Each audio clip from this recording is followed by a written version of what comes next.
digestión, o sea, que se demora en ser digerido, o sea, que da un estado de llenura mantenido. Claro, la travesía que les esperaba, pues claro, el Señor está en todos los asuntos. Entonces, nos habla del ácimo y nos habla de las hierbas amargas. Y 4 copas de vino. Todos estos elementos encarnaban simbólicamente el memorial del Éxodo para ser compartido fraternalmente, es decir, por el padre, por el patriarca, por el señor de la casa, a su esposa y a sus hijos. La cena tenía una hermosa estructura pedagógica que permitía que los niños aprendieran experimentalmente a ser judíos y convertirse en miembros del pueblo elegido. En tiempos de Jesús, la cena pascual también tenía una tremenda importancia escatológica, pues era la esperanza mesiánica de que vendría el Salvador. Esto era cultivado de una manera especial durante la cena. Esta introducción habla de una estructura pedagógica, habla de una enseñanza desde niños para aprender a ser judíos. No sé hasta qué punto, eso me hacía cavilar, hasta qué punto nosotros hemos aprendido a ser colombianos.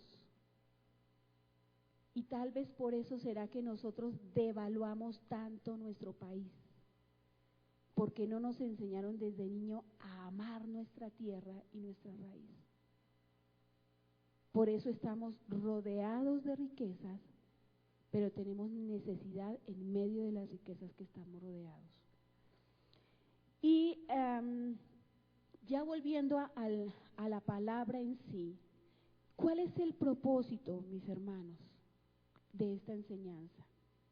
Que evaluemos qué es lo que nosotros hacemos cada miércoles acá, que valoremos y que empecemos nosotros a motivar a otros, a motivarlos, a empezar a darles esas gotas de agua viva para que quieran prepararse. Es necesario que nosotros estemos preparados doctrinalmente. Es necesario vivir un discipulado, es necesario vivir un liderazgo, una formación teológica, es indispensable, y más en estos tiempos de muchas corrientes. Dice el versículo: iban sus padres todos los años a Jerusalén en la fiesta de la Pascua, es decir, era una costumbre anual, una costumbre. Mirando en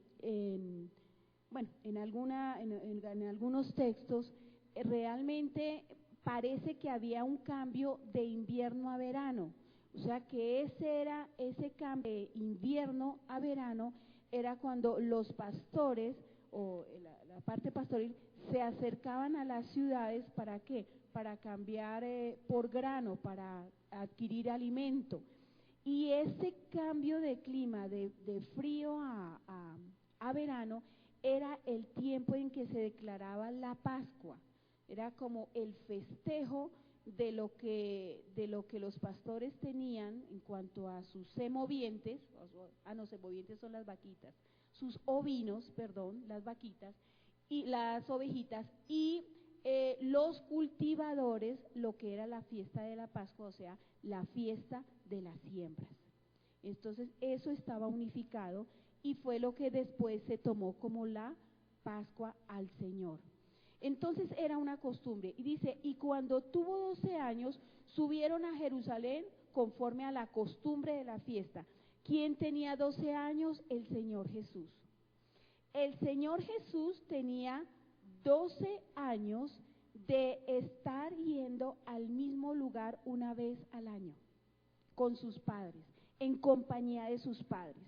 Luego era costumbre para el niño, pero no era una costumbre pesada, era una costumbre emotiva, era una costumbre de fiesta, de festejo, de reunión, en donde se encontraban todas las familias, en donde se encontraban todos los vecinos que venían de diferentes lugares a un lugar común para adorar a Dios en esa fiesta de la Pascua.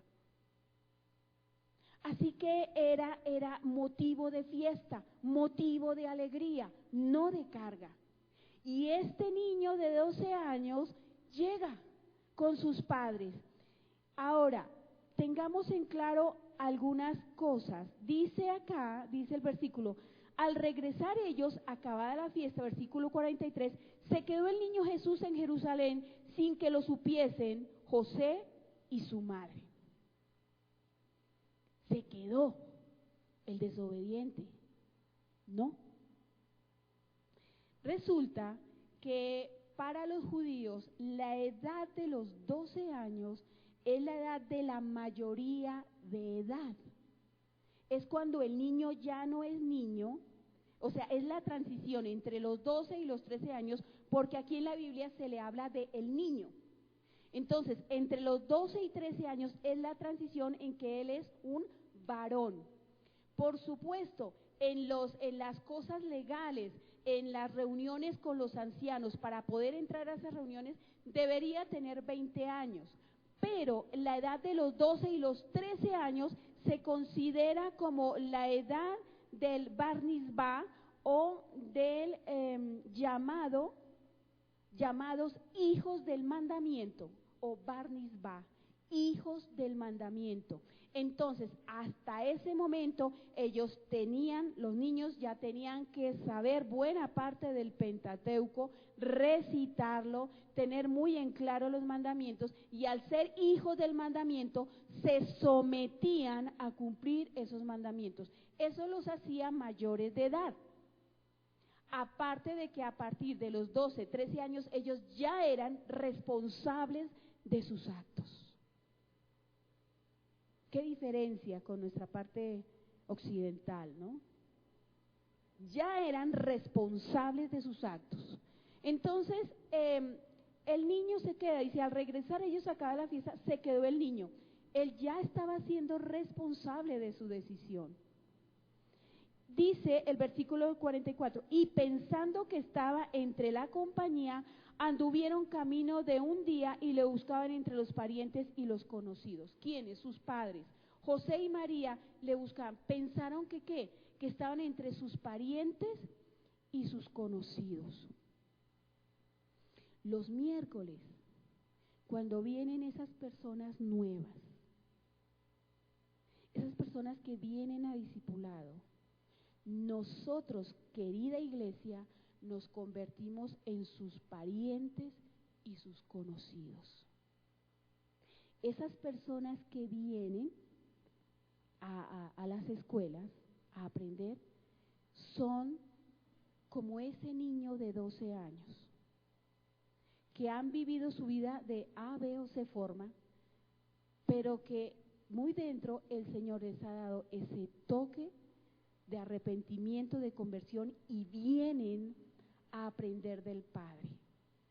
¿Por qué se quedó el Señor Jesús? ¿Qué estaba haciendo Él? Dice, pero como no le hallaron, volvieron a Jerusalén buscándole. Y aconteció que 3 días después le hallaron en el templo. ¿Dónde estaba el Señor? En el templo. Y es más, dice que Él estaba hablando con los doctores de la ley. Este es el templo físico. Hay un templo que es nuestro cuerpo, es el templo del Espíritu Santo, pero este lugar de ladrillos también es el templo de reunión, donde cada miércoles vienen esos niños de 12 años para escuchar de los doctores de la ley. No hay doctores de la ley aquí, pero hay maestros de la palabra para enseñarles a esos niños el camino. Así que, preciosa iglesia, debemos tener en claro que nosotros nos convertimos en los parientes de esas personas, porque usualmente a mí me pasó cuando confesé al Señor Jesucristo como el Señor y Salvador de mi vida. lo primero que se levantó contra mí fue mi propia familia. Entonces, mi familia fue la iglesia. Mis conocidos fueron las personas de la iglesia. Dice el versículo, retrocede un poquito, y pensando que estaban entre sí la compañía, anduvieron camino de un día. ¿Cuántos días duraba la fiesta? Amén. 7 días. Me gusta que estén pilos. Exactamente. 7 días era la fiesta de la Pascua. Y entonces dice que en camino de un día, pero no le hallaron y volvieron a Jerusalén buscándole. Y dice, y aconteció que 3 días después, 3 días, ¿saben, hermanos? 3 días, no sé qué habrá en eso, pero usualmente el día 3 es el día crítico. En un ayuno prolongado, el día 3 es el día crítico, o sea, es el día como que hay inestabilidad en el organismo, ciertas cosas que de pronto es cuando llega de pronto el dolorcito de cabeza o algunos malestares que se presentan. Superado ese día, ya se sigue el tiempo de ayuno realmente con mucha bendición.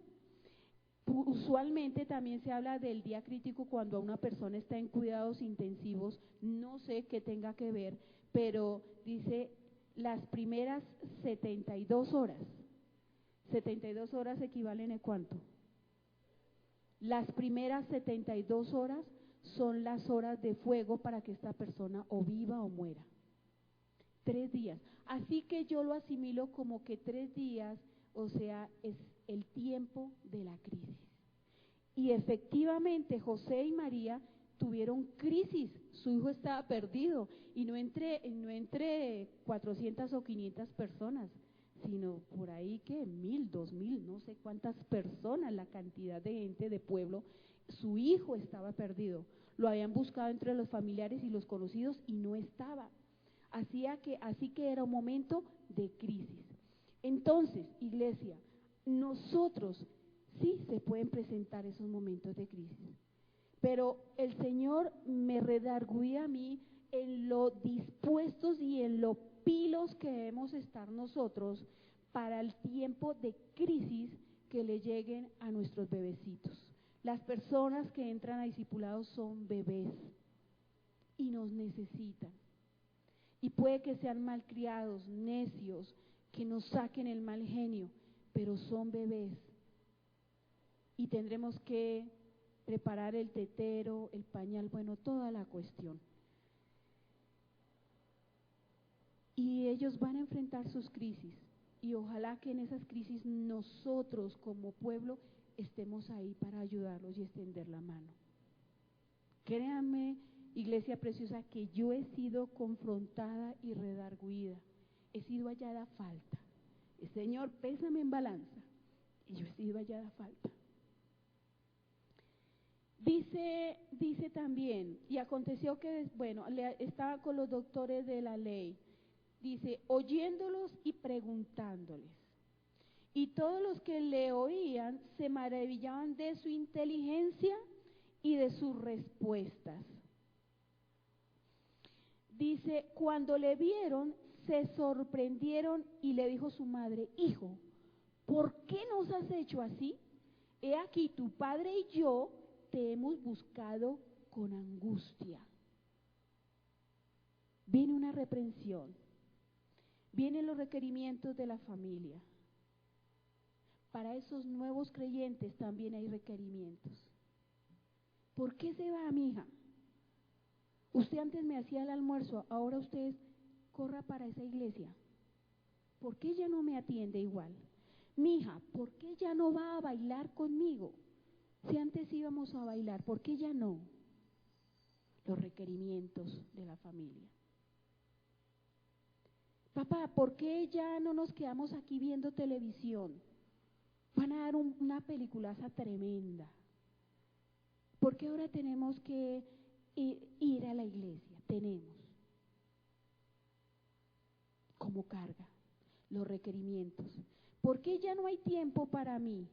¿Por qué ahora, mi hija, usted se va a orar? mijo, ¿por qué usted ahora se va a hablar a una reunión de varones y no está aquí en la casa conmigo? Chicos, ¿ustedes por qué se van a una reunión de jóvenes allá a orar y a cantarle a Dios? ¿Y acaso no me iban a ayudar aquí con los quehaceres de la casa? Son los requerimientos de nuestra familia. Mija, a mí me atiende. Y si le sobra el tiempo, váyase para su iglesia, si no, olvídese. ¿Dónde está el almuerzo de los niños? ¿Dónde está el uniforme de los niños? ¿Dónde está la casa? Esto, aquello. Los requerimientos de la familia. Y los requerimientos, el requerimiento de José, cuando lo vieron. ¿Por qué nos has hecho esto? ¿Por qué nos haces esto a nosotros? ¿Saben por qué? Porque están nadando, estos bebecitos que vienen, y aún las personas que están en liderazgo, están nadando en aguas diferentes, en aguas claras, en aguas de vida. Y su familia no entiende. Y ahí es cuando nosotros debemos empezar a direccionarlos. No, tranquila hermana, venga, eso ore y reprenda. Cuando su esposo le salga con eso, repréndalo. En el nombre del Señor, reprendo. Y delante del esposo, quién sabe qué le diga. No. Implica que nosotros, como pueblo de Dios, empezamos a andar la segunda milla. Nosotras las mujeres, sobre todo esposas, les toca más duro, porque les toca cumplir con todo en la casa para que el esposo no tenga pretexto y poder disfrutar del tiempo maravilloso en el templo, con su propio cuerpo, su templo, que es el templo del Espíritu Santo, y en el lugar físico para adorar a Dios. Se hace necesario. Por eso uno escucha de esposas que se levantan a las 5 de la mañana, y a las 5 de la mañana dejan el desayuno, y mientras están haciendo el desayuno hacen el almuerzo, mientras están haciendo el almuerzo están sirviendo, se están bañando, o sea, 1000 cosas, porque es el precio. Dice el pasaje, te hemos buscado con angustia. Y entonces el Señor Jesús les dice, el niño les dice, el jovencito, les dice, ¿por qué me buscabais? ¿No sabías que en los negocios de mi Padre me es necesario estar? Y podría pensarse que es como una respuesta un poquito irrespetuosa. ¿Por qué me buscan?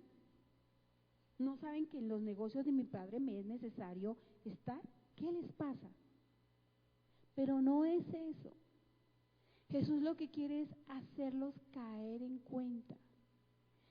Y es curioso, este pasaje me hacía pensar, cavilar. ¿Por qué me buscabais? ¿Cómo es posible? ¿O cómo cabe? No era lógico que José, quien había tenido una experiencia en sueños, y había tenido una visitación en sueños de un ángel del Señor, en donde le hablaba y el ángel le decía que se desposara con María. Él había tenido esa experiencia con una María que había tenido una experiencia, una visitación del Espíritu Santo, una visitación del ángel anunciándole que sería la madre del Salvador. No era lógico, iglesia, que ellos presumieran que ese hijo, lo más lógico es que estuviera en el templo con los doctores de la ley. Pensémoslo. Si María había tenido esa experiencia, si José había tenido una experiencia personal con el Señor, si ambos sabían que el Señor Jesús era el Hijo de Dios, que había sido concebido sobre María por el Espíritu Santo, ¿no era lógico que este niño, este jovencito estuviera en el templo hablando con los doctores de la ley?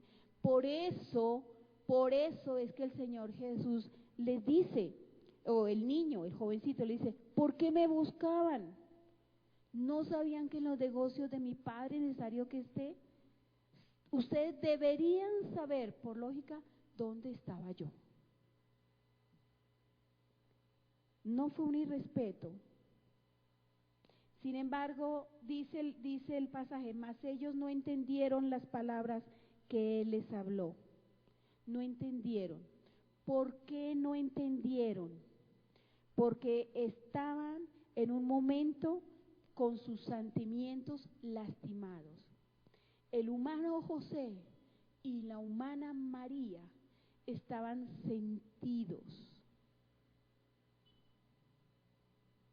Cuando estamos sentidos, lastimados, nos cuesta trabajo comprender las cosas, dependiendo de con quién estemos sentidos.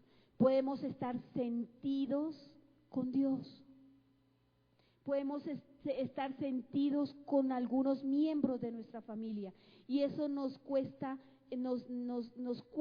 entender claramente las cosas, porque nuestro sentimiento de dolor lo cubre. Y cuando en los miércoles, cuando vienen estas personas, estos bebés espirituales, estos niños, jovencitos que se están preparando en liderazgo, cuando vienen para formación, para interpretación bíblica, cuando vienen los niños para su clase de discipulado infantil, cuando vienen los niños para su clase de liderazgo, todos venimos, hemos transcurrido un día y no sabemos qué cosas han dolido nuestro corazón. Por eso, como iglesia, debemos estar receptivos a ellos. Ya nosotros, se nos hace necesario, amada iglesia, renunciar a nuestro egoísmo, renunciar a que yo estoy así, me siento así, estoy triste porque me hicieron o me dijeron o me dejaron de hacer. Créame, iglesia preciosa, la primera redarguida soy yo. Y empezar a ver las necesidades y las situaciones que otros están atravesando, porque nosotros, congregación preciosa, es lo único que estas personas que están llegando tienen de parte de Dios para afianzarlos en la vida cristiana. Dice, no entendieron porque pues había un momento de dolor, estaban lastimados. Entonces, ¿qué hizo este jovencito? Dice la palabra, descendió con ellos, es decir, volvió a Nazaret y estaba sujeto a ellos, y su madre guardaba todas estas cosas en su corazón. Estaba sujeto. Miren, él compartió con los doctores de la ley, aprendió, enseñó. Este niño fue formado por sus padres en las cosas, en los asuntos de Dios. Cada año que iban, escuchaban las enseñanzas. Por 12 años se las escuchaba. Así que, hermanos, la posición en este lugar del ministerio de capacitación es formar, es enseñar, es preparar doctrinalmente, no por un año, no por 2, no por 12, no por año tras año, tras año, tras año. Cada año tendremos discípulos, cada año tendremos liderazgo, cada año tendremos formación ministerial, cada año tendremos interpretación bíblica, cada año discipulado de niños, cada año liderazgo de niños, cada año, cada semestre vendrán esas vidas, pero se hace necesario, iglesia, que nosotros ayudemos a traer esas vidas. Se hace necesario que nosotros seamos promocionadores de lo que se está haciendo aquí. La Pascua era una festividad publicitada de voz a voz, de voz a voz. No había el internet, no había las noticias, nada de esas cosas. Así que era algo de voz a voz, de adulto a pequeño. El recién nacido, el niño de 1 año, de 2 años, ya estaba escuchando, aunque no entendía muy bien, que sus padres, su familia, se estaba preparando para una fiesta de Pascua, para ir a un lugar. Entonces, hermanos amados, iglesia, que nuestro hablar cambie, que en nuestras casas se escuche que hay una preparación en la iglesia, que hay unas escuelas, una formación escritural, que sea parte del común, que sea un motivo de vengan, vamos a aprender, y no vengan, vayan a aprender. Es vida lo que tenemos que dar, iglesia. Es vida lo que tenemos que transmitir, es lo que nos queda por dar. Somos la iglesia, somos el pueblo de Dios, y si nosotros no anunciamos, si nosotros no traemos, ¿quién lo hará? ¿Saben? Este jovencito, Jesús, recibió esa formación, compartió conocimiento con los doctores de la ley, y dice que descendió con sus padres, pero es una palabra muy linda, dice, y estaba sujeto a ellos. ¿Cuál es la función? Venir, discipularlos, hablarles del Señor, formarlos en cada una de las áreas que se manejan en este lugar, formarlos. ¿Saben para qué? Para que ellos estén sujetos a la palabra, al señorío de Cristo, a la autoridad de Dios y a la ministración del Espíritu Santo, para que no sean llevados por cualquier viento de doctrina. Estamos en unos tiempos, iglesia, en que estamos viendo caer a nuestros valientes.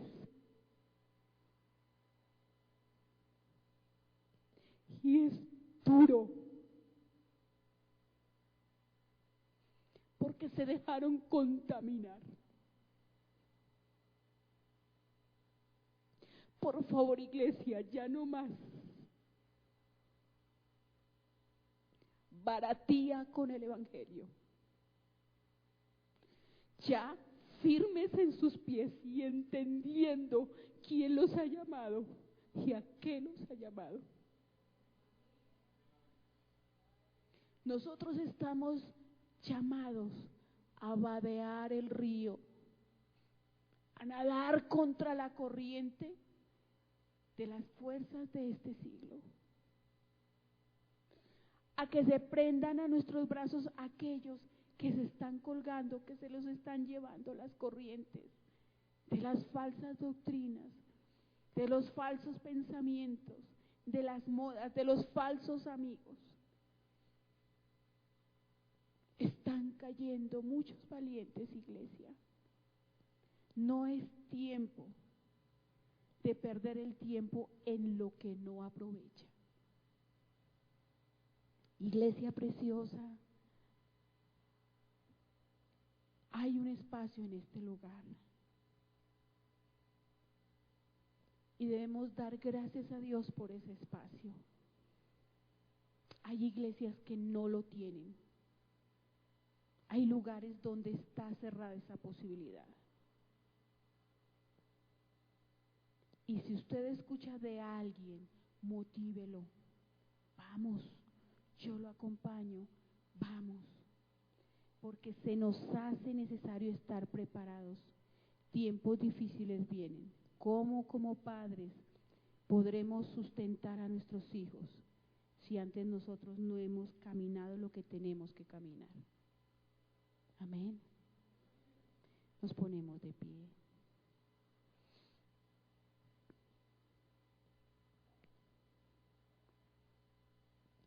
Padre, gracias en esta noche, Señor. Dios,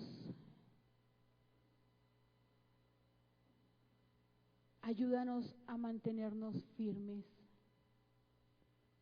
Ayúdanos, Señor, a permanecer hasta el final. Aunque el peso de nuestra espada, Señor, haga que nuestros brazos caigan, levanta nuestros brazos, Señor. Levanta los brazos de tu pueblo en este lugar, Dios. Por favor, Señor, haz un milagro sobre lo natural en estos corazones, en estas mentes, Dios,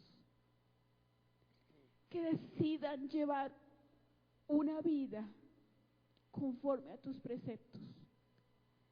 Que personas que están acunando tantas cosas que podrían ya estar, Señor, aportando en tu obra, Señor, y no estoy hablando de dinero, Señor, estoy hablando de enseñar, de guiar, de ser padres espirituales, de ser estorbadores de aquellos que se arrastran hacia el pecado. Simplemente se paran y miran de largo, esperando que esa situación no les toque. Dios mío, Señor amado, Espíritu de Dios, Señor Jesús, todo amañamiento, toda pereza, todo egoísmo, Señor, arráncalo de nuestra alma, de nuestra piel, Señor, de nuestras emociones, y trabajemos unidos por el pueblo que tú has colocado, Señor, en este remanente, en este lugar. Bendecimos, Señor, bendigo, Señor, cada una de las familias aquí representadas, sus hijos, sus esposas, sus esposos, nietos, abuelos, abuelas. Cada uno, Señor, está aquí. Y cada uno es un luminar en su casa. Es la luz que aún no se ha apagado para que resplandezca el Evangelio en medio de su familia. En el nombre poderoso del Señor Jesús. Gracias.